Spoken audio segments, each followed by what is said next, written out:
Hi hello welcome to our channel. ఈరోజు మన recipe వచ్చేసి కొర్ర ఇడ్లీలండి. కొర్రలతో ఇలా ఇడ్లీలు చేసుకున్నారంటే హెల్త్కి కూడా చాలా మంచిది కదా.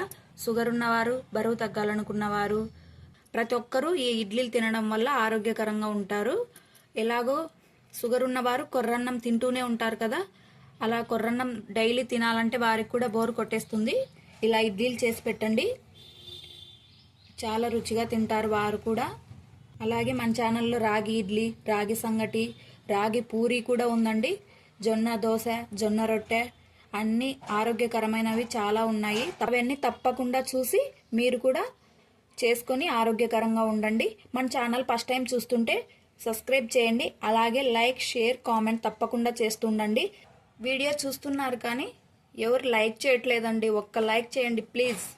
చూడండి ఎంత మెత్తగా ఉన్నాయో ఇడ్లీలు,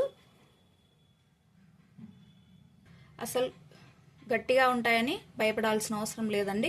ఎలా తయారు చేసుకోవాలో చూసేయండి. ఇప్పుడు 1.5 కప్పు కొర్రలు,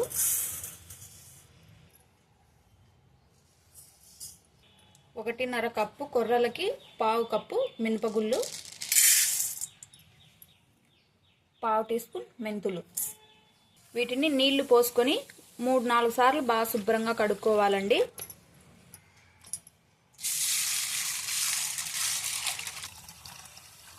ఇలా శుభ్రంగా కడుక్కున్న తర్వాత తగినన్ని నీళ్లు పోసుకోవాలి.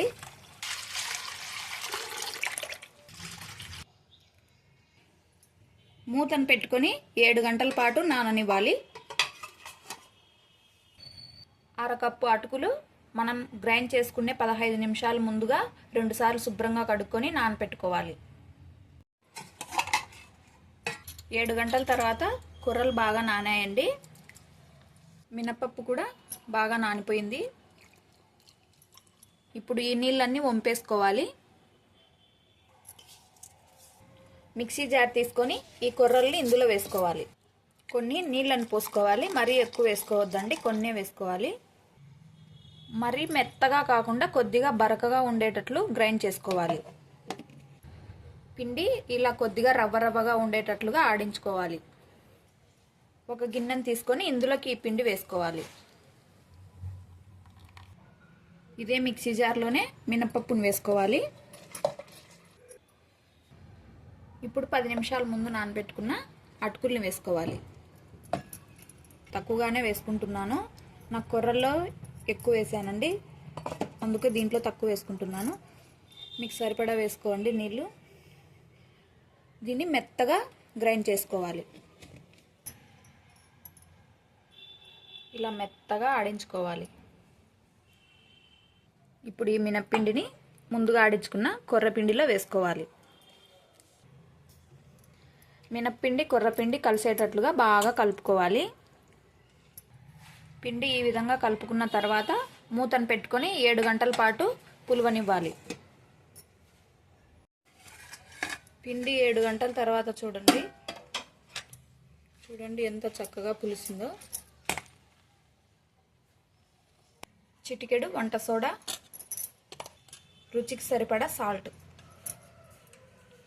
వేసుకొని బాగా కలుపుకోవాలి కలిసేటట్లుగా. పిండి మీకు గట్టిగా అనిపిస్తే కొద్దిగా నీళ్ళని పోసుకొని కలుపుకోవాలి.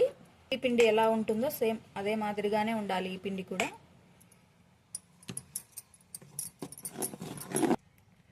ఇప్పుడు ఇడ్లీలు వేసుకునే ప్లేట్ తీసుకొని కొద్దిగా ఆయిల్ కానీ నెయ్యిని కానీ రాసుకోవాలి. ఇప్పుడు కలిపి పెట్టుకున్న పిండిని ఇడ్లీలు వేసుకోవాలి.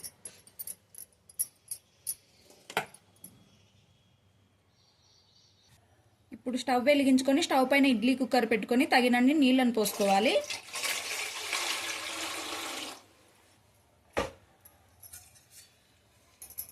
ఇడ్లీ ప్లేట్ని పెట్టుకొని మూతను పెట్టుకోవాలి.